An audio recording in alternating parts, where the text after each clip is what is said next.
Hello everyone, আমরা যাচ্ছি আজকে বাড়িতে। মা বিপত্তারিণী পুজো করেছে, তো ওখানে যাচ্ছি আমি আর বোনু। তো আমরা দুজন বেরিয়ে পড়েছি। তো চলো ওখানে গিয়ে তোমাদের সাথে দেখা হবে। তারপরে বাড়ি আসতে না আসতে দেখো এদের কি কাণ্ড, ওরা রথ বের করেছে। আর কি ভাল লাগছে দেখো, ওরা বক্স বানিয়েছে, মানে ঠাকুরের ঘর বানিয়েছে বক্স দিয়ে, আর সাথে নকুলদানাও প্রসাদ নিয়েছে, মানে ঘুরছে আর সবাইকে প্রসাদ দিচ্ছে। আমি আসতে না আসতে বলছি না অপুপু প্রসাদ। তারপরে কি চলে এসেছিলাম জেঠিমনির বাড়ি, আর সেই ফার্স্টে সবার বকা খেয়ে পড়ছি আমি আলতা।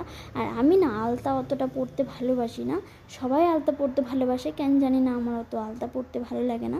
তারপরে এখানে মা পরিয়ে দিচ্ছিলো, কারণ আমি ঠিক পরতেও পারি না আলতা। তারপরে এখানে আমরা প্রসাদ খেতে বসে পড়েছি, আর মা আমাদের দিচ্ছিলো প্রসাদ। আর যেন আমার পাতলা পাতলা খিচুড়ি খেতে বেশ ভালো লাগে, খুব টেস্টি করে অনেক দিন পর খিচুড়ি খেলাম।